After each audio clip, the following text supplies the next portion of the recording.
Just going to start the YouTube stream here as well.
Okay,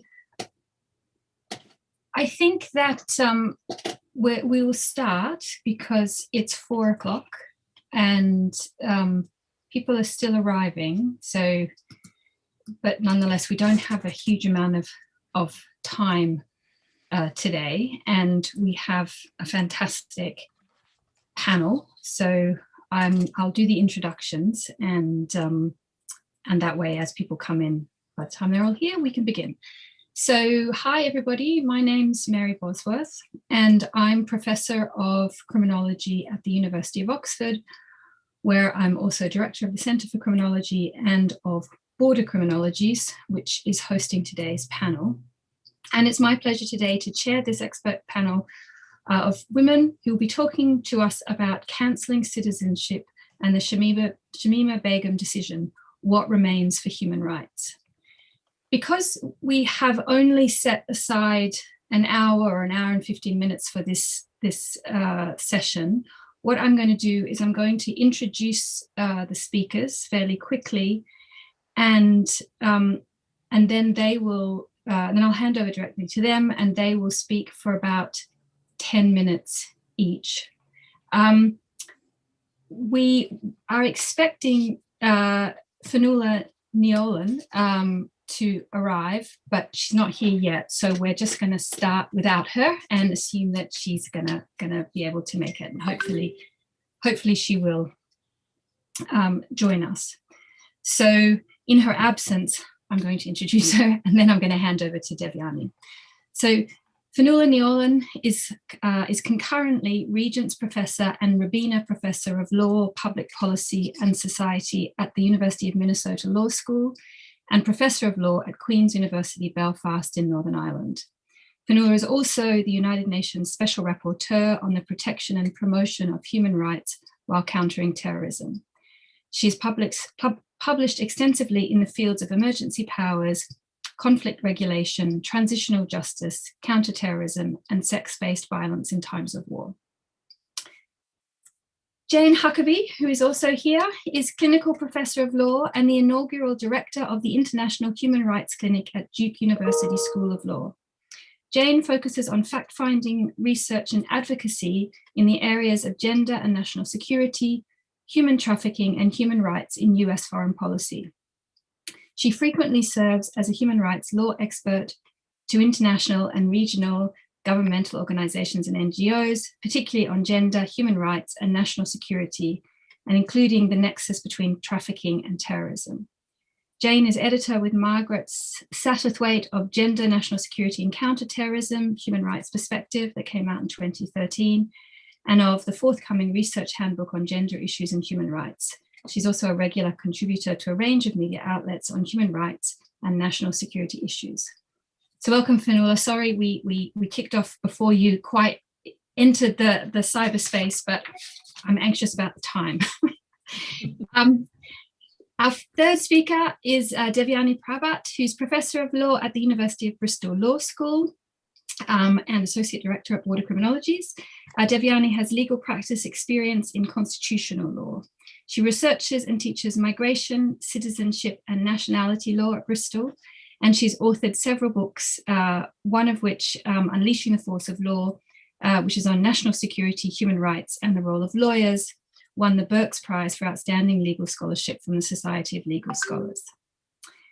And then finally, Lucia Zedner is a Senior Research Fellow at All Souls College, Oxford, Professor in the Faculty of Law, and a member of the Centre for Criminology at Oxford University.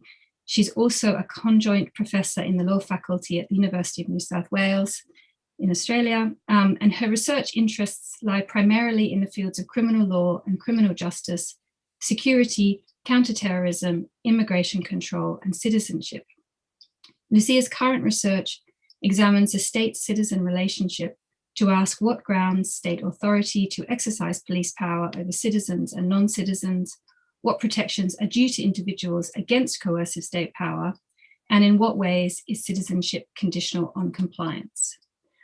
So the format will be that each of the panelists will speak for about 10 minutes, and we're going to go in the order that I introduce people, so starting with Fionnuala. And hopefully what that will do, if everyone speaks for about 10 minutes, then we will have time at the end for questions. We thought we'd add about 15 minutes onto the end of the session. So at the moment, it's only down for an hour, but we thought we'd go for about an hour and 15 minutes if people can stick around while we've got all these brilliant women here to pick their brains. It's a webinar, so if you type in your questions into the chat, I will do my best to read them out to the panelists. So thank you very much for joining us. Thank you very much, all of you women who are here to speak. Thank you to Samuel, who's now just a name on the screen, who's doing all the tech support. I'm going to hand over and I will mute myself. Hi, everyone. Thank you. I'm really glad to join this amazing group of women. And it's also almost St. Patrick's Day, so I also get to wish everyone an anticipatory St. Patrick's Day for tomorrow. And so I'm going to make a couple of brief remarks, really reflecting on the role I hold as UN Special Rapporteur, or engagement with the Shamima Begum case, but also perhaps more broadly to flag what we see as the broader implications of the decision in this case for similarly situated women in Northeast Syria or elsewhere, and the implications and how this case is perhaps being read globally by other states.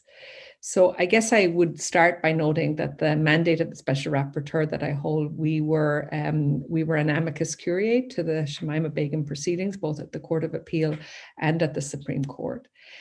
And in that context, what I was particularly concerned with was just concern to ensure that states, which here includes the UK, adhere to their international law obligations in cases concerning foreign fighters abroad, particularly those cases involving women and children. The mandate is particularly concerned about the prohibition on arbitrary deprivation of citizenship. We view that emphasis on preventing arbitrariness as essential to the protection of highly vulnerable individuals. And that's obviously the case because the due process guarantees that are at the heart of this decision in many ways practically for Ms. Begum are particularly weighty because they involve the risk of statelessness. And that risk is obviously heightened when the deprivation is made in absentia. And I think we're also particularly concerned that the deprivation was made on the basis of broad and vague statutory language. And while that's particular in this case to the United Kingdom, it's not unusual that in other countries we see that same kind of vagueness that could lead to similar results. We were very clear that there's a long and established international law role in limiting states' regulation of nationality. And though the definition and conferral of nationality is within the sovereign domain of states, international courts, in my view, and tribunals have long recognized that international law imposes some express limits on states' powers, both through customary international law and through treaty obligations. And much of the intervention that the mandate made was focused on the prohibition of arbitrary deprivation found within the Universal Declaration on Human Rights, Article 15.1. And it seemed to us also particularly important to note that the United Kingdom played a really pivotal role in the introduction of the prohibitionary language into the UDHR. So along with India, the UK was one of the countries that made an early proposal to substitute the prior language with the language we now.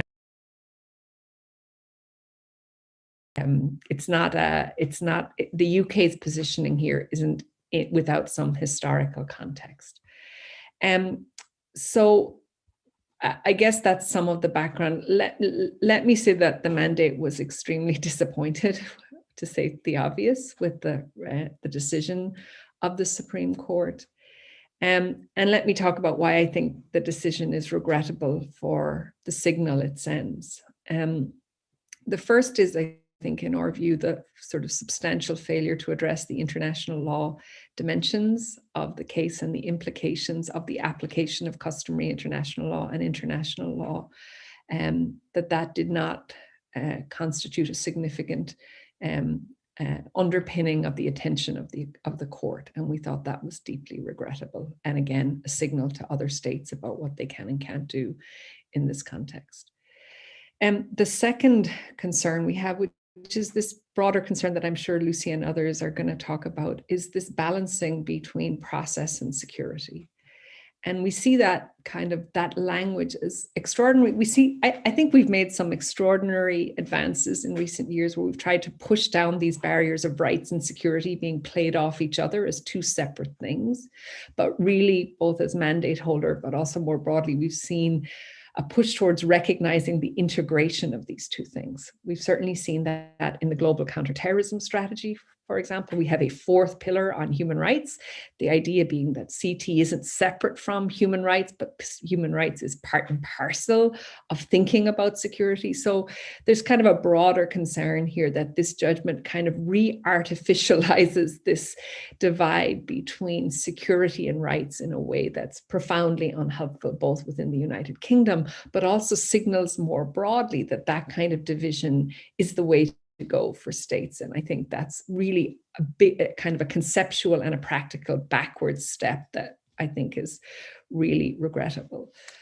The third thing I do want to say here, which is one of the kind of unstated pieces of this judgment, is the assessment of the security threat that Ms. Begum actually poses. And one of the concern always is that vague assertions about the extent to which a person does or does not pose a security threat is, in a way, not just the underpinning of this decision, but also more broadly is emblematic of the way in which decision-making in counterterrorism spaces happen, including on issues like listings or sanctions in the UN structure. And I think the mandate and others have long been calling for recognizing that there are appropriate limits on what kind of security information can be made public, but that this black box of the raising of security, particularly in contexts involving the kinds of facts we have in the Begum case, give undue deference to security services, don't allow for an open discussion of what exactly the security interests in play are and what precisely the kinds of threats are, in a way that is devoid of this kind of hyper securitization and othering that happens to people to whom that kind of language is associated. So we just think that's a really regrettable piece of the picture. Let me close by just making a couple of broader comments about the situation in Al-Hol and Raj camps, which the mandate I hold has been enormously concerned with for the past 3 years. I have taken the view that the only international law compliant response for states to address the situation of their third country nationals in Al Hol and Raj is return and repatriation. It's the only, it's consistent with the relevant Security Council obligations, but also broadly consistent with states' international legal obligations. The second point I would make is that the mandate with others, including the Special Rapporteur for Torture, has found that the conditions in these camps constitutes torture, inhuman and degrading treatment under international law. And we take the view that the Court of Appeal actually did not dispute that finding. So, and that I think is an important thing in itself. The situation in the camp continues to deteriorate by the day. I mean, many of you listening will know the scale of the immediate harms that women and children are facing there. Poor water, latrines that are overflowing, poor, children dying of preventable diseases, and a deteriorating security situation that will not improve. I think it's enormously regrettable that we have a leading democracy not repatriating, not just this national for a legal proceeding to adjudicate the most essential of rights, from which all other rights follow in a way for her citizenship, but the broader signal it sends that you can simply leave your nationals in a camp where they are being arbitrarily detained by a non-state actor indefinitely in conditions that meet these standards for torture, inhuman and degrading treatment under international law, and that's okay. And that somehow that mess, for want of a better word, can simply be left there in Northeast Syria in a context where neither the de facto authorities nor the Syrian or Iraqi authorities, if that is the case, can actually manage the practical, the humanitarian, and the legal consequences of that large-scale detention. So it's enormously regrettable, and maybe close by saying we are seeing, broadly speaking, an uptick in nationality stripping for persons held in Al Hol and Raj camps. The idea that if you strip nationality, you rid yourself of both the political, the security, and the humanitarian problem is wishful thinking, to say the least. And so this is not the end of Shamima Begum's legal proceedings, and the mandate will continue to be involved in the ongoing proceedings that we anticipate. But the problem sort of symbolized by Shamima Begum is not going away. Thanks. Thank you very much, Fionnuala. So Jane, I'm going to hand over to you now. Thank you, and again, thank you for the invitation to be part of this panel. Like Fionnuala, I'm going to start by really talking about the ways in which both the court decision, but also the broader approach of the UK government has wrongly evacuated a core part of international law regarding Shamima Begum's case. And that part of international law, which I'll be discussing, is the obligation to determine whether someone has been trafficked to a prescribed group like ISIS and the consequences that flow from that. So my presentation will sort of go through those three things. First of all, really trying to apply the legal definition of trafficking in persons to the Shamima Begum case and ask if she was trafficked. Secondly, to concretize why governments and courts are not probing that nexus between trafficking in persons and ISIS recruitment. And thirdly, to outline the consequences of determining if an ISIS recruit was trafficked, and particularly the consequences of determining trafficking for that rights security trade-off that Fionnuala talked us through. So starting with the very first question of whether Shamima Begum was trafficked, the very short answer is yes. The longer answer is under international law, there's a three-part test for determining if a person has been subject to human trafficking. You require an act, recruitment or transport, intent to exploit, and that definition of exploitation is left open-ended and very broad in international, regional, and often domestic law provisions. And you also need a certain means. And under international human rights, international human rights law, when you're talking about an adult victim of trafficking, that means can obviously involve overt force, but it can also be more subtle. It can be particularly deception or abuse of a position of vulnerability. Critically, with children, and bearing in mind that Begum was 15 when she travelled to Syria, you don't need to make out that third requirement of means, right? The how trafficking in persons happened. Because a child cannot legally consent to their own exploitation, even if by all appearances they seem to have agreed to travel to a terrorist group. It's just not part of the legal calculus when it comes to determining trafficking in children. So if we apply that to Begum's case, and this is a very very nuts and bolts, I'm happy to talk more about it in Q&A. What we know as a matter of public record is that Begum was recruited online by a known female ISIS recruiter before she went to Iraq in 2015 at the age of 15. On arrival, she was put in a house for women and married off to a Dutch adult fighter within a fortnight. A child bride, she was pregnant the next year with a daughter who subsequently died, and she went on to have 2 more children who would also not live. So legally, that's not a very difficult case in which to establish human trafficking. If ISIS recruited and or transported Shamima Begum with the particular purpose to exploit her, that means she was trafficked. Again, we don't have to have a conversation about the grooming or other means that were involved in her exploitation, because as a child, she cannot legally make a choice to travel to join ISIS. And the challenge with the current situation that we have with Shamima Begum is that a thorough mismatch between the legal definition of trafficking in persons and how the government, authorities and the public are framing her case. So for example, anytime the media describes Begum as a runaway teen or an ISIS bride, it implies her decisions were voluntary. But traveling to ISIS, getting married at 15 are just not decisions or choices that she was legally old enough to make. So why aren't governments and authorities asking this question of whether ISIS recruits were trafficked? There are a bunch of reasons. Before I get into them, just to note, it's been really stark how much the trafficking piece has been entirely evacuated from Begum's case.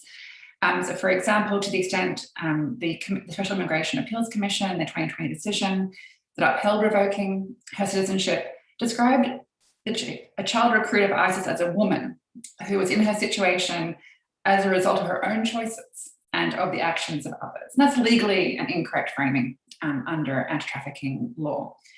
In the Court of Appeal's judgment later in 2020, counsel for the Commission also incorrectly observed that there were no findings or suggestions in the media interviews that Begum had been trafficked or groomed and radicalised, but that would not draw the sting from the national security case. Again, that's wrong on both counts, the dismissal of her as trafficked, and it has no implications. So before I sort of talk through what it really means, it's important to concretise why governments are blocking any genuine assessment of the link between trafficking and recruitment. And a couple of reasons. There are often 5 that are given across the board. One is what they call a lack of battlefield evidence, particularly when it comes to women. So the inability to access information on the peculiarities of each situation. And again, we can talk through that as an argument, including the fact that repatriation to interview victims would definitely ameliorate that concern. The second is what I've heard a lot of pushback on, is a reluctance to talk about ISIS recruits as victims, given the group's extraordinarily widespread predation and the other victims of ISIS, to its idea of accountability as a zero-sum game that somehow detracts from the broader abuses committed by the group. The third reason governments are reluctant to have this conversation is a genuine lack of sympathy in authorities and the public for trafficked persons like Begum, who are Muslim and who are brown, and who don't meet our vision of what a trafficking victim should look like. A fourth reason that governments aren't doing this genuine inquiry is a siloing of trafficking expertise from security decision-making. So what's really striking, and again, I can talk more about this, has been in conversations with security officials about, for example, how they would interpret a destroyed passport of a returning member of someone who had traveled to Iraq and Syria. And from a trafficking perspective, we see that as potentially evidence that someone was unable to leave the caliphate, right? That they had an involuntary stay. From a security perspective, that's construed as a sign of particular loyalty and fealty to ISIS, and therefore further ways in which this person should be treated as a security threat. So taking out that trafficking expertise from security decisions fundamentally changes how you view basic fact patterns in these cases.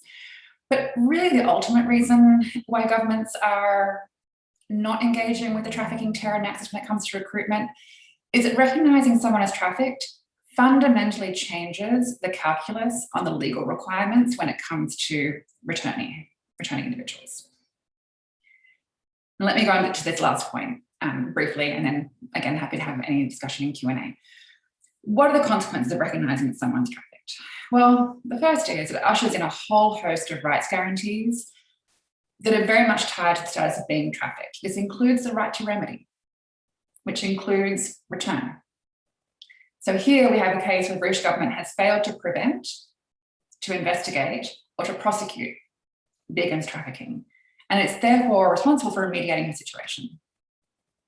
That's a real 101 on human rights of trafficked persons.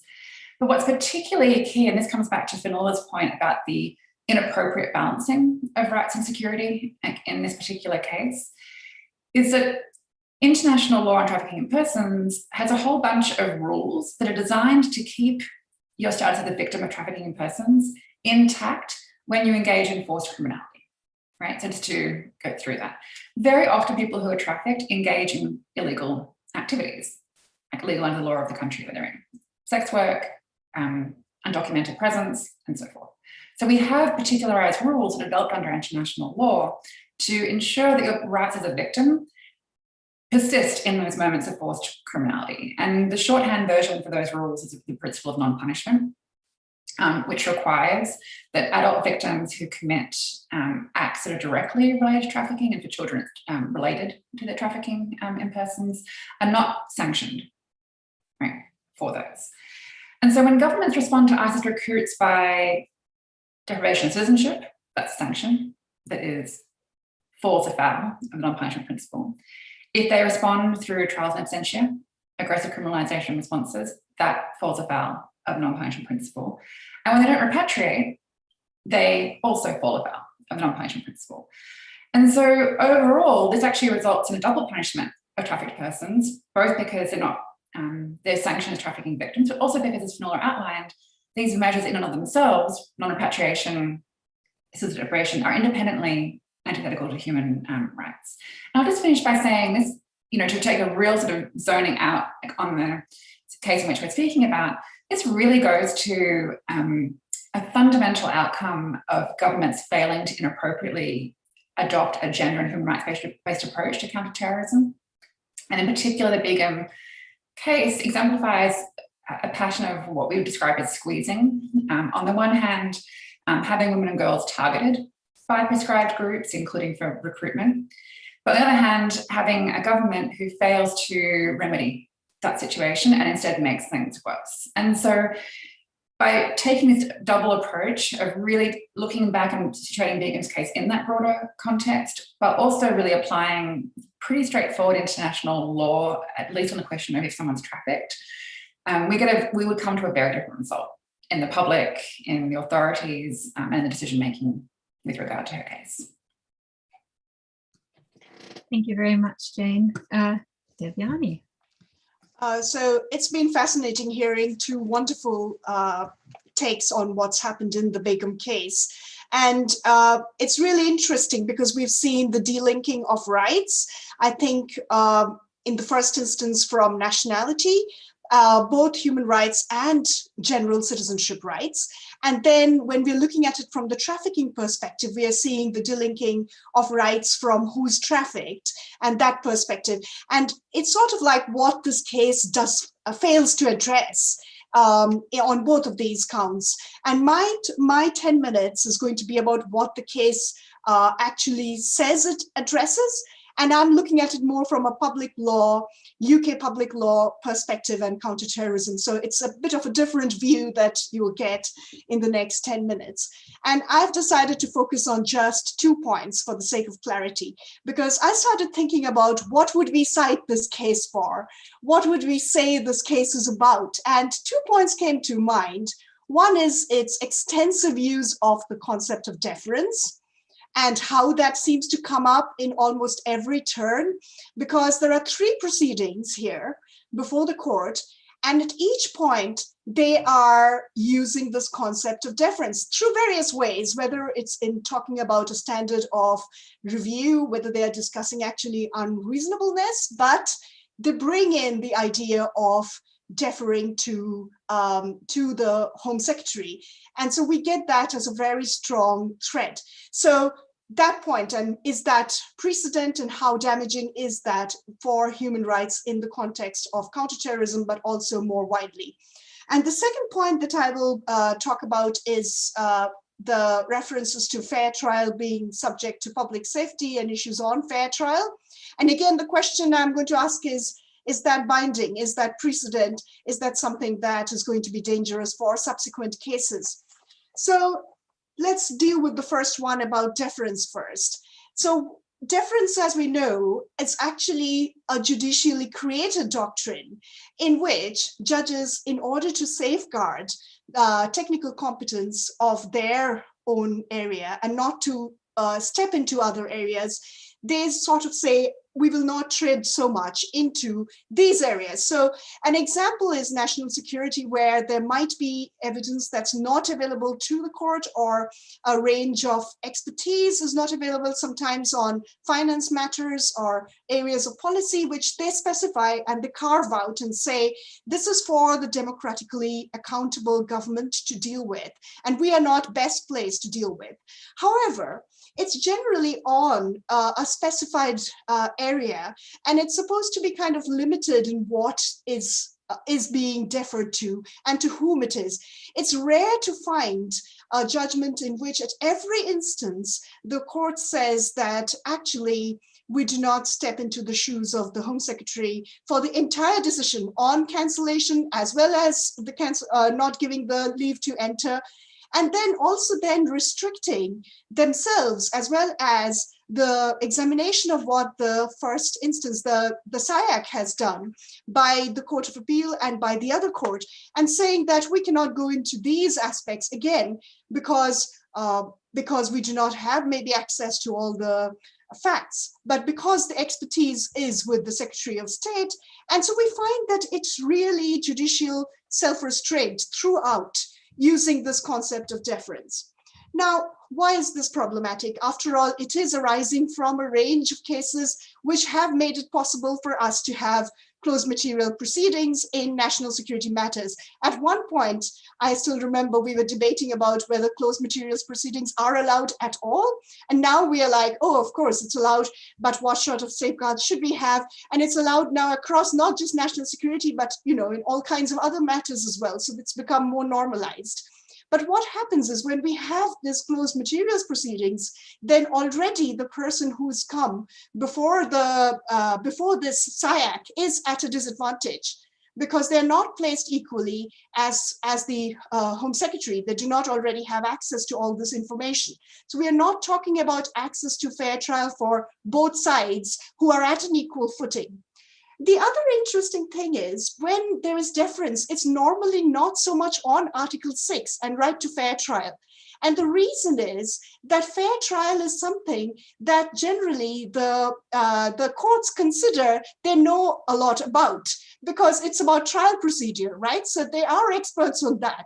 Even if they are not experts on the national security component, and they do not have the exact evidence of the person who is the person in question, let's say, they do know a lot about what kind of safeguards should be there to ensure fair trial. So it's not normal for courts to say, actually, on Article 6 grounds, we will wholly defer to what the Home Secretary, which is why in the CMP cases that we've had debates about what actually is a safeguard, what is not a safeguard, and judges have thought that they do have the technical competence and the expertise to decide on these issues. So to come back to my point about is this precedent and is this good or bad precedent, it is, I think, precedent on this point because it's moved into territories not gone before, which is on how far we can say that we have to defer to the Secretary of State in cancellation cases and to leave to enter. And it seems it's actually really gone very far. So it's bad and dangerous precedent on this point. Coming to my other point then about fair trial itself, there are lots of instances where the court says fair trial is subject to public safety. And the reason that the court says this is because the Court of Appeal has said so much. about fair trial. This case in the Supreme Court doesn't actually turn on the issue of fair trial. It's more about the fact that the court will not engage in review, and it comes out with this unreasonableness standard and doesn't really engage with all the questions. So why does it then make these kind of statements on fair trial being subject to public safety?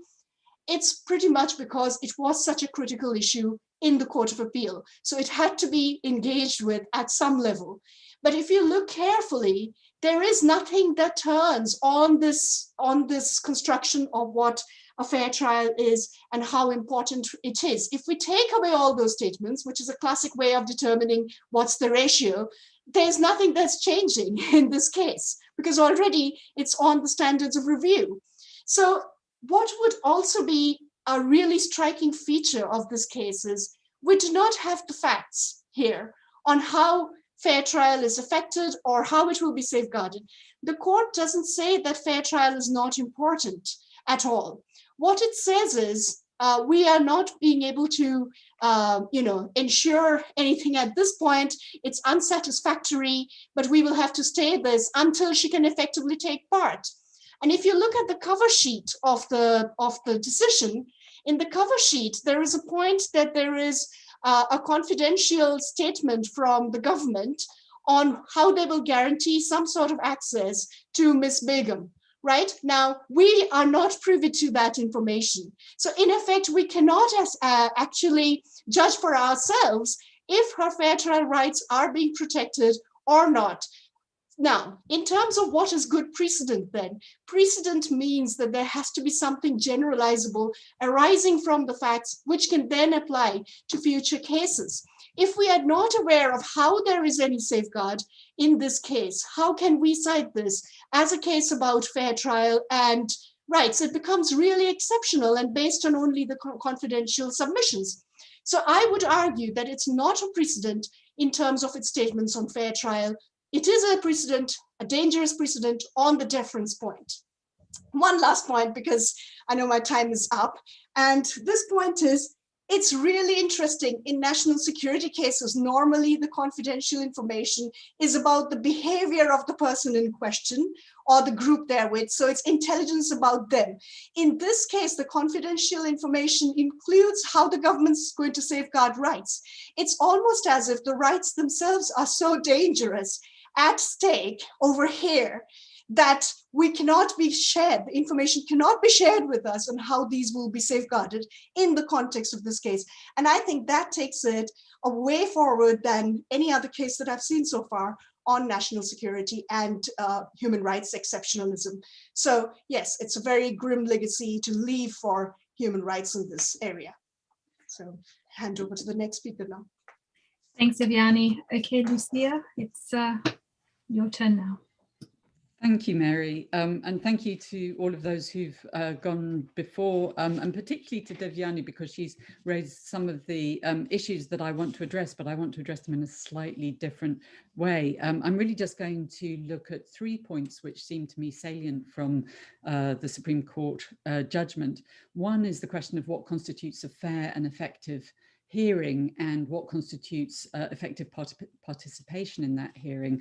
Secondly, the balancing, well, Fionnuala rightly guessed, I'd want to say something about balancing, the balancing that has been undertaken in this decision in respect of what I would like to argue is 2 forms of security. It is presented in the case as individual rights to participation as against national security. I think it might better be thought of as individual security as against national security, and I'll say why in a moment. And then finally, I'd like to just say a few words about the resolution of the case, which actually nobody's quite lighted on yet, which is the decision that the appeal proceedings must be stayed and what the implications for justice are of the delaying of those appeal hearings. So, the first question then is what constitutes a fair and effective appeal, and this is one of the very few issues in the case about which everybody, SIAC, that is the Special Immigration and Appeals Commission, the Administrative Court of Appeal, and the Supreme Court are all in agreement, which is for the reasons that Fionnuala suggested in her description of the Al-Raj and Al-Hal displaced person camps, the situation in which Begum finds herself render it quite implausible that she could participate effectively in her own appeal. The question then before the Supreme Court in its hearing of the Home Secretary's appeal that she should not be granted leave to enter, as the Court of Appeal had indeed last year granted, in order that she can participate effectively in person in her appeal hearing. In reaching the conclusion that she should not be granted leave to enter, the Supreme Court took very strong issue with the Court of Appeal judgment. And the Court of Appeal had said, and I think it's significant, that not to permit Begum leave to re-enter the UK in order to appeal against SIAC would compound the unfairness of the decision that had already been made against her, and that was a very good grounds for allowing so-called meaningful participation in the proceedings by which Begum sought to challenge the deprivation of her own citizenship. The Supreme Court, by contrast, took a rather different view and took the view that the Court of Appeal had erred in its decision that Begum should be allowed leave to enter the UK to be able to participate effectively. And yet it recognised that, and one of the grounds that it put forward, which I think is arguably a spurious ground, is that even if they were to grant her leave to enter, that there would be no realistic possibility of being able to travel to the UK, even if that leave were to be granted. They therefore decided that a fair and effective appeal did require her presence, but it was not presently plausible, and therefore the appeal hearing should be stayed. All right, the second point I wanted to look at was this balancing, if you like, between individual security, that is individual security against unwarranted and arguably arbitrary decision-making by the state, versus the requirements of national security. And it's fair to say that in the Supreme Court judgment, the only type of security with which the court concerns itself is the latter, that is the question of national security.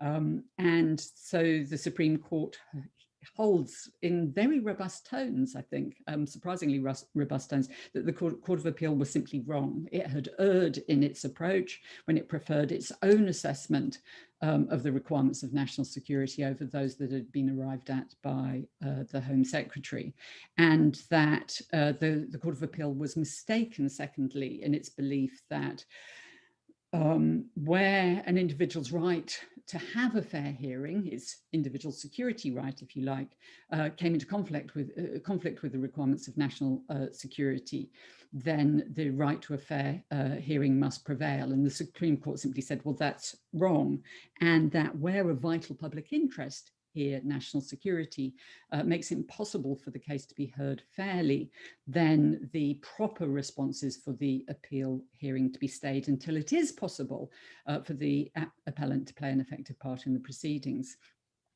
without compromising those vital public interests, here national security. And so we end up in the, I think, rather odd position that the Supreme Court of the United Kingdom is ousting the jurisdiction of the courts in so far as they're saying that where a vital public interest or national security is making it impossible to hear a case fairly, then that appeal must be stayed. In effect, it's saying where there are these overwhelming national security interests so claimed, and we could debate whether they're made out or not, then the court cannot sit. And the implications, I think, of that are problematic. So what the Supreme Court appears to have done is itself engage in a kind of a balancing exercise, which is to weigh national security over the competing interests of the security interests of the individual in the case, in the protection of unwarranted interference in her security rights by the state. And we could have, I think, a further discussion, which I'll skip over, about whether and to what extent she does pose such a significant threat to national security, that threat could not be sufficiently mitigated by alternate means. We have very developed provisions now for so-called temporary exclusion. We have provisions for managed return under surveillance, for arrest, incarceration, and of course we have the whole array of prosecution possibilities in respect to the various terrorist-related offences that might be charged against Begum in this case. So just the final point that I wanted to address was the question of staying the appeal. Nobody says that the appeal should not occur or will not occur, but the outcome of the case, of the Supreme Court case, is that the appeal must be stayed. And the court takes a very tough line. I just want to read out one sentence, which I'm tempted to set actually with as an examination question with the word discuss underneath. The read for the Supreme Court says, the fact that the appeal process is a safeguard against unfairness does not mean that a decision which cannot be the subject of an effective appeal is unfair. That takes us in a nice amoebius loop, I think. The question, I think, is that this is not a temporary stay. This is a stay which has very little prospect of ending, because all agree that Begum can't participate from where she is. All agree that at present Begum cannot travel. There is no provision for her to be the subject of intervention that would reduce her security threat through, for example, de-radicalization programs or whatever. The effect, I think, of this stay is to stay her appeal hearing into such an indefinite time in the future as in effect to render her case non-justiciable.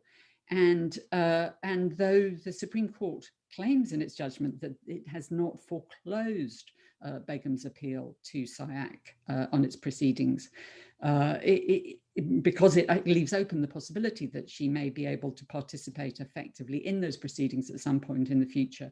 I don't think that assuages in any guise the concern that justice that is kicked into some indefinite point in the future is not really justice at all. Thank you. Thank you very much, Lucia. Thank you, all four of you, that you've all raised really fascinating aspects of this case and different ones. We have a few questions already in people are using both the chat function and the Q&A box, which is confusing for my level of technical capacity, but I'm managing to read two things at once. And some people have written in comments as well. The first question which came up, I actually think, Devyani, you answered it, but just in case you didn't, I'll just read it out again, which is the Supreme Court judgment of the Begum case going to have precedential value for upcoming cases of citizenship deprivation? Yes, I think for the deference reason, I think the Secretary of State has been given quite a bit of leeway now for all of those instances. So it will be quite a dangerous precedent for that aspect. Okay, thank you. And then the next question that we received, which any one of you can answer, is what role do you think Shamima Begum's gender and race played in the outcome? Maybe I'll start, but others might have views.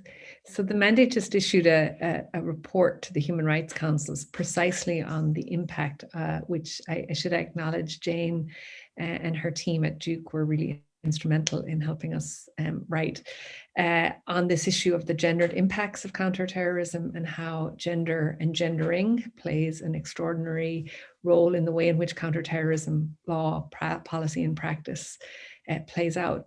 I would say a number of things in this regard. It's notable, for example, and this is on UNCT entities' own data, that if we look at return, particularly return to European states, that a much higher percentage of men than women have actually been returned home, if that's the phrasing I would use. And so there we see this almost double gender burden, where in fact, even if you take gender stereotypical roles that women were presumed to be associated with or groups, terrorist or designated groups, but that association was presumed to be quite gender stereotyped, women actually are facing a heavier burden on their capacity to get back in general over men. So we've simply seen higher rates of return and reintegration of men. So there's a gender burden for women by virtue of going at the kind of idea of monstrosity or otherness that's attached to women in a way that's not attached to men. I think the other thing I would stress, and I would note here the work of my colleague Ahmed Shahid, the Special Rapporteur on Freedom of Religion and Belief, in his report to the Human Rights Council this spring, emphasized the particularly negative effect of counterterrorism law and practice on Muslim communities, and the way in which negative stereotyping, assumptions, and really animus towards those suspect groups or suspect communities, to use Paddy Hilliard's famous phrase, really plays itself out in the regulation of individuals associated with these groups. And so I think both of those burdens fall particularly heavily on Shamima Begum. And they have played a critical role in the way in which she has been perceived publicly, to pick up Jane's comment, that the way in which this young woman has been villainized, the kind of language that's used around her, I think speaks both to her gender and her perceived cultural and religious identity. Thank you. Can I add briefly to Finoola's comments, with which I fully agree. And I think what's particularly instructive is to think about the failure of governments to inquire whether any form of trafficking for terrorism recruitment has occurred. So we have a situation where we have arguably cases of young men and boys who are trafficked, for example, to ISIS. And normally in the anti-trafficking space, governments are much more willing to believe that girls and women were more coerced and more readily exploited. And what we have here is that, exactly as Fionnuala said, a sort of flipping of the switch and a burden on women and girls, assuming that they're willing, right? They sort of engaged in recruitment in entirely, sometimes where they're not subject to exploitation. So what's really striking with Begum's case is it really shows the degree to which governments are resisting addressing the trafficking terror nexus, because it is such a straightforward case of it. It really just brings into such sharp relief the ways in which assumptions around otherness, exactly as Fionnuala said, around gender and race, are really obscuring the application of quite straightforward principles of international law that are designed precisely to calibrate decision-making in balancing rights and security. So it's more of an evidence in that way. I do think it's really important to pick up on Devyani's point. You know, for countries like the UK and for other entities as well, it really does seem that who is trafficked depends on the individual that is in question. So we can compare, for example, the language in decision-making on cases of the Newcastle gang was engaged in trafficking of young women, and their emphasis on vulnerability of women in those spaces. It just isn't carrying through to the trafficking for terrorism context. So Jane, one of the questions that's come through actually for you from Milena Tripkovich is just asking for a little bit more information about what is the element of exploitation in Begum's case. She asked you to elaborate on that. Yeah, that was a great question. Thank you for that question. So as I mentioned, the purposes, so the purpose of to exploit and are left broad in the UN Trafficking Protocol and also in similar regional and domestic implementation of that UN Trafficking Protocol. Very briefly, the exploited purpose here was marriage of a child to an adult. So that, by definition, is exploited in this context, again, with the purpose to produce children in furtherance to supporting a prescribed group. So the key factors here are her age, the period of time within which she was married to an adult, and then the fact that she was also producing children within a very short time when she's still underage.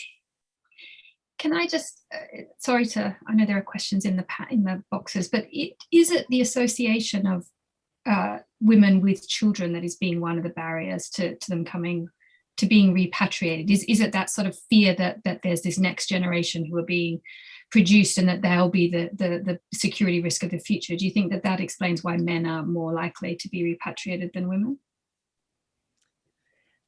And maybe I should try first on that. So what we're seeing in practice, one is that it's sort of an interesting, one is that men can in fact migrate more easily because they're not burdened by children. So one of the things we're seeing is that men's capacity to access, for example, consular services, whether it was in Turkey or to make their way back, is actually physically more feasible for them because they didn't have the gender burden of care. So I think that's really important. They were simply more mobile in conflict than the women were for a variety of reasons. The other thing I would say is that in relation to the willingness of states to repatriate, so we have seen, I think it's not, we have actually a number of states who are doing large numbers of repatriation. So the Russian Federation, Kazakhstan, Tunisia, Kosovo, we are actually seeing significant repatriation from a large number of states.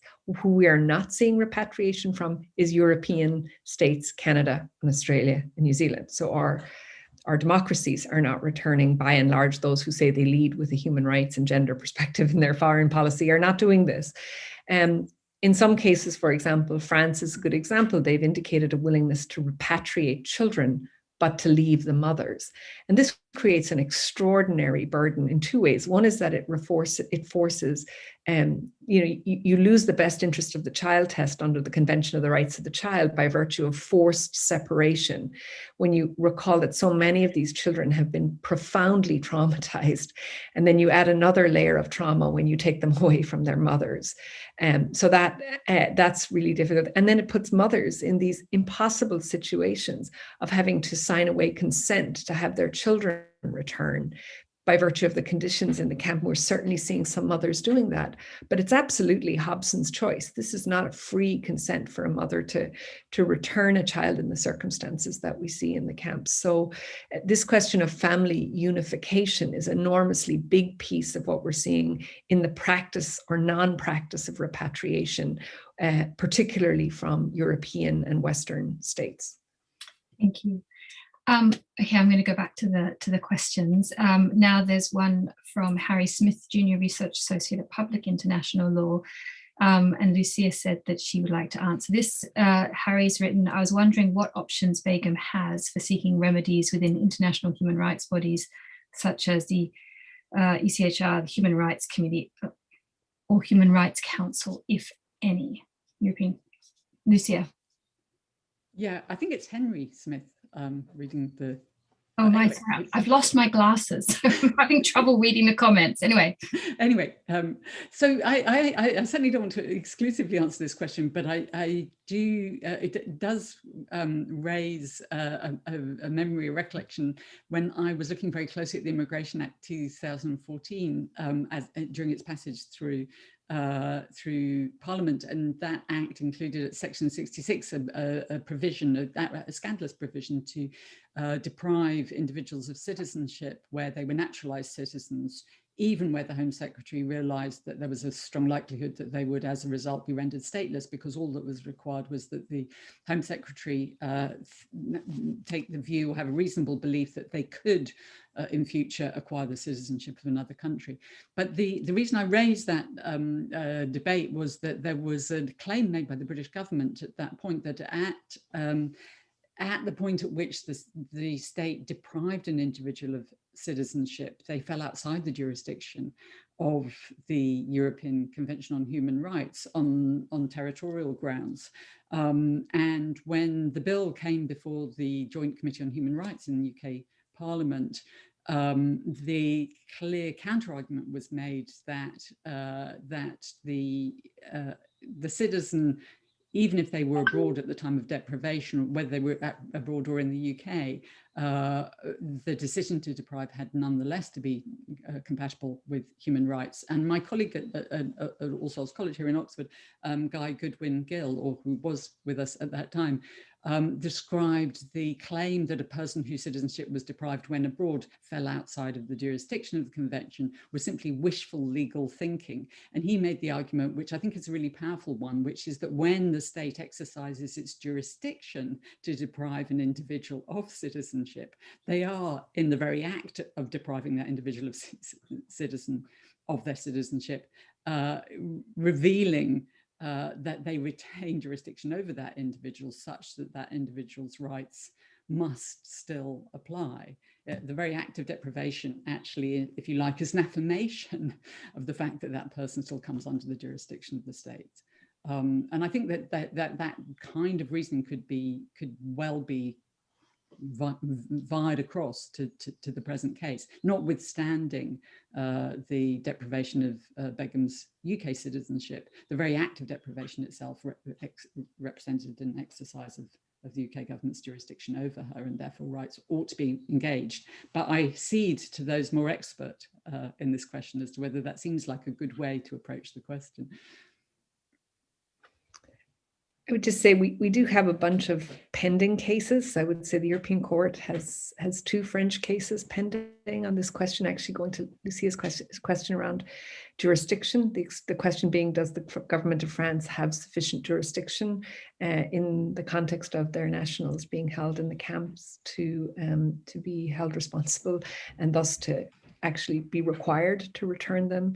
I think the ECHR will directly address this question of jurisdiction. Probably doesn't want to be addressing this question of jurisdiction, but will be. And I think I would say we've also seen the Convention on the Rights of the Child, Committee on the Rights of the Child, say precisely extend this view that there is jurisdiction over and responsibility. And certainly that's the view that a number of mandate holders, including myself, have taken. But to be quite frank, this hasn't moved the needle. And I think one of our biggest challenges here, we may win these legal arguments, but there are over 9,000 women, third country national women and children still in 2 camps. And the appetite of states to return them seems spectacularly low, and the political will like markedly absent. So we have a question from Bak Soki Buli. Excuse me if I am misreading and mispronouncing, Bal Soki Buli, which is directed to Lucia and Fionnuala in particular. And the question reads, Professor Zedner referred to de-radicalization. Were this decision to have been otherwise, what would Begum's return look like? Would she be expected to de-radicalize, to be arrested, to be permanently under surveillance? And do you think she ought to be? Does rehabilitation have to be an element of return home? Would Begum ever be able to enjoy the family life she says she wants to truly belong? Lucia, do you want to start? I can say a few words, though actually it's remarkably difficult as an academic researcher, at least, to be clear about what happens when people do return. And I think we know that, or we think we know that about 40% of those who went from the UK as foreign terrorist fighters, if that's a useful term, to conflict zones have actually in the past years since the collapse of the so-called Islamic State have returned to the UK.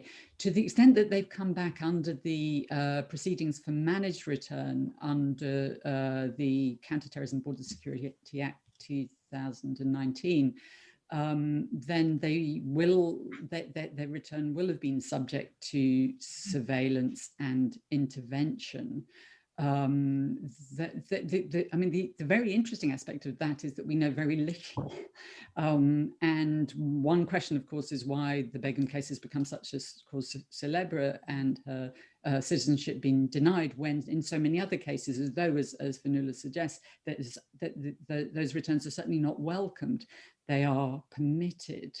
And they're permitted because the idea that the UK government could temporarily exclude on 2-year exclusion orders those who were abroad, and that those 2-year exclusion orders were indefinitely renewable, caused such a furore in international law circles because it contravened the right of returnability that comes with the passport.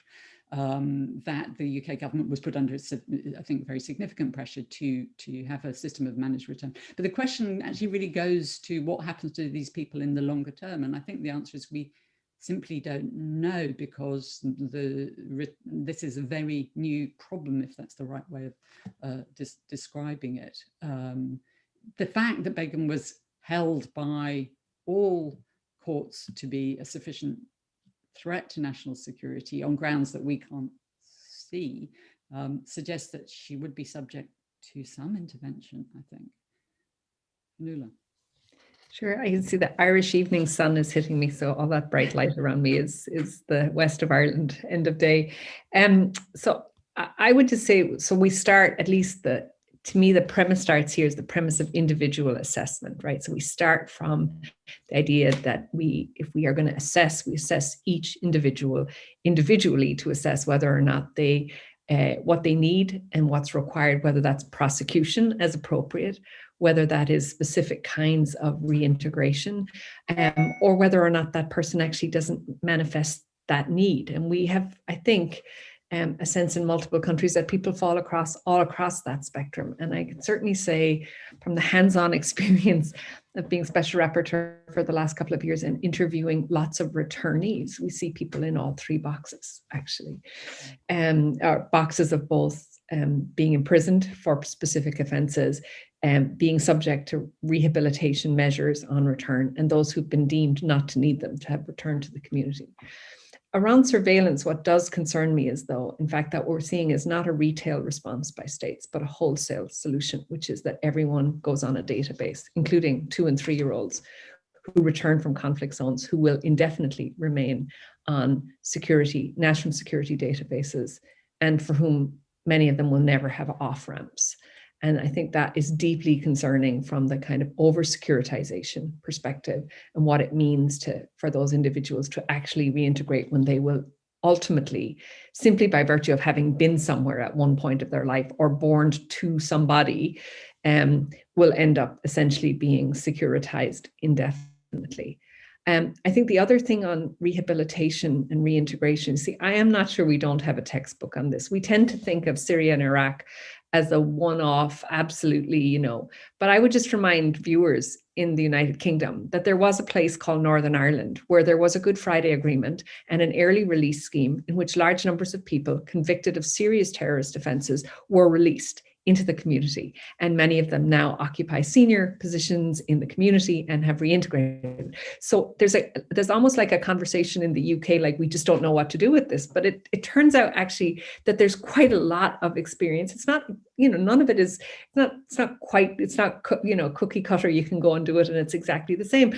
But to suggest that we don't have, either in the United Kingdom or in multiple countries who've dealt with conflict, whether it's Colombia or, we have lots of resources in the international system to deal with reintegration and de-radicalization and inserting people back into communities. We've been doing that for 30 years. We just tend to frame this particular conversation as one that is not connected to any of that. And that's one of my real frustrations currently, is the inability to actually see the applicable lessons we've learned and the things that have worked in other places. And the weakest part of that historically has been gendered reintegration, that we're actually pretty good at figuring out what it requires to reintegrate and reinsert former male combatants or people who are engaged in violence in non-state armed groups back into society. But we haven't done a very good job in reintegrating and understanding the complexities of women's roles, both as victims, as perpetrators. So yeah, I'll stop there. I would add to Fionnuala's point as well that, this is also really where the siloing of anti-trafficking expertise has been so consequential, because we do have also a body of experience, of expertise on what it takes to rehabilitate, to reintegrate, including female victims of trafficking in persons. And so this question of what return might look like, what conditions that might involve, really has to also turn on a case-by-case, exactly as Fionnuala said, scrutiny of the legal status of the person in question. And here, being identified as trafficked is consequential for the types of return and reintegration approaches that should be adopted. Thank you. So the next question is by Birju Kotecha, and he's asked, is the decision due in part to the Brexit Miller fallout and attacks on the UK judiciary being too politically activist in judicial review? Is this a permanent Conservative turn for the UK Supreme Court under Lord Reid? Should I take that? It's hard to say from one case. It's like we cannot talk about a trend unless we talk about a bunch of decisions. But I think there was definitely a fallout from the Miller case. There was a backlash. There were plans to narrow the grounds for judicial review. There was an actual consultation that took place, and plenty of statements about how judges have crossed some limits in coming to that decision. So there has been a political consequence of that case. Now, whether that is connected to this, which anyway falls within the national security exceptionalism and rendered it even more conservative, is, I think, a hard one. But certainly it's worth for legal scholars to watch what else comes from this court and whether we can identify a conservative trend from this. Thank you. So then we have a comment from Stephen Page, who said, in relation to the Supreme Court's decision, the deprivation decision under Section 40 on the grounds of not conducive to the public good, given the Court of Appeal's decision that Begum cannot give effective instructions or take any meaningful part in her appeal, clearly the conducive to public good is also a deference concept that Devyani has persuasively put forward. I don't know if you had any response to that, Devyani. Yeah, I think a conducive to public good, if we look at what that includes, has got that very vague, all-inclusive and any other conduct part of it, which is what takes it even outside the scope of national security for cancellation cases. So it has got that, it has that capacity to bring in all kinds of considerations in this decision for cancellation. So I think you're absolutely right. It's a very wide provision and gives a lot of discretion to the Secretary of State. And then Ella Keating asks whether Begum is de jure stateless now that with this decision, given that although she may be afforded the Bangladeshi citizenship by law, given that the Bangladesh government has said that they won't give it to her, does that mean that she is effectively stateless? I can take that. Well, because in the case of, in the FAM case, which is another case in cancellation, where the person had a connection with Vietnam, the Vietnamese government submitted that they don't belong to Vietnam. But even then, the Supreme Court, the UK courts looked into whether, as a matter of international law fact, almost, if they do have nationality of Vietnam. So just because a state asserts that that person doesn't have is not their national, doesn't mean that means that we say they're not their national here. But what's additional factor here is the fact that Bangladesh has said they will seek the death penalty and try her for terrorism, which brings in other human rights concerns about Article 2 and 3 and whether it's sending her to a place where she'll be in danger of life. And where she is right now, she's in danger for her life too. So there are all those other human rights concerns to think about. Can I just add a tiny comment on that? I mean, the Home Secretary here acted strategically and very swiftly because under Bangladeshi law, Bangladeshi citizenship by descent through one's parents establishes the case for Begum's or the claim by the Home Secretary that Begum has Bangladeshi citizenship, but dual nationality is not permitted over the age of 21, and so the Home Secretary operated or acted very quickly to strip her of UK citizenship when she was 21, in order to ensure that she didn't lose her Bangladeshi citizenship. But if I recall correctly, it's reported that one of the expert witnesses that appeared before SIAC said that if the Bangladeshi government did nonetheless contest her citizenship by descent, the Supreme Court of Bangladesh was not sufficiently politically independent of the government to withstand that claim, and that she would nonetheless end up de jure stateless. So that's a rather long answer or additional answer to Ella Keating's question. Thank you. So we've got one more question about the aspect of children, where Mia Kelly's written in asking, do you think that if her children had survived and were with her in the camps, that there would have been a different approach taken by the government or by the courts? I mean, maybe just to say, in terms of the cases we're still seeing, and bearing in mind that Shamima Begum is not the only UK national still held in Al Hol and Raj camp, I don't think there's any evidence that we would have had a different outcome in relation to her. And I will say there's been this sort of, it's an interesting kind of psychological phenomenon of separating, like psychologically separating parents and child, and inconsistently with the Convention of the Rights of the Child, or even inconsistently with those parts of the convention that protect the rights to family life under the ICCPR. But I think it speaks to the point that was made earlier about the extraordinary way in which this case itself, the focus,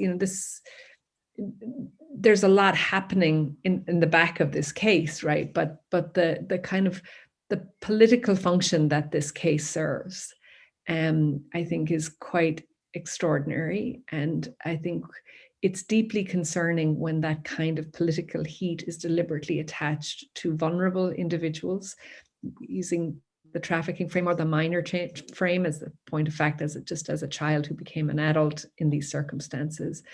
And I think that it serves other purposes. So over and beyond what we're seeing in relation to the sort of legal process, there's a lot of signaling going on in this case, and more broadly about the stance in relation to return, more broadly in relation to the way in which the situation in northeast Syria will be managed, more broadly in terms of signaling to other states how they should manage this problem. So again, I know we're very focused on Shamima Begum, but one of the bigger concerns here, it's not just the precedential value as a legal matter, it's the symbolic use of this case to do other work in the counterterrorism space, which is deeply concerning. Yeah, I agree. The very last question that we've had typed in is from Joe Mandava, who has written to ask whether anybody knows if there are any plans to appeal the Begum case to the European Court of Human Rights. I mean, I believe all options are being considered by her counsel and by all of the interveners, which includes the mandate I hold. So I think that's certainly, I think the point here, though, is bearing in mind the situation in the camps. We've been, as mandate holder, been saying to governments, you can litigate these through 3 to 5 years, especially when we're talking about minor children, who are, most of the population in the camps are under age 10.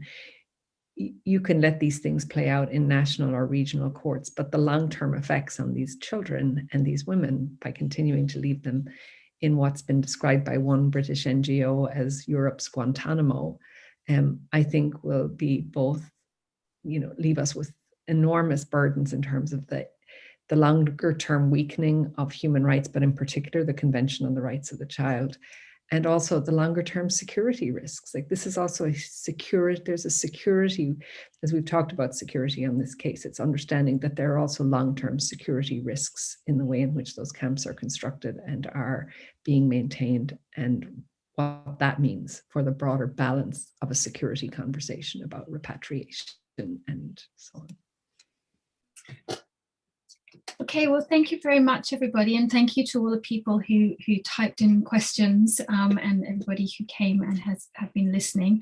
I did just want to ask at the very end if any of the panelists would like to say anything to close, if there's any issues you thought we did not get to in this discussion, or if everybody's just ready for the day to end, given that it's quite late, at least over here. Although Jane, I guess you're probably just starting your day.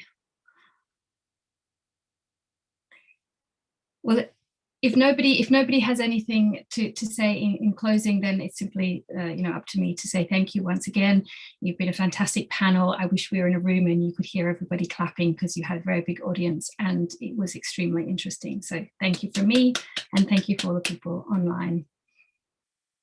And I guess we will close the event now.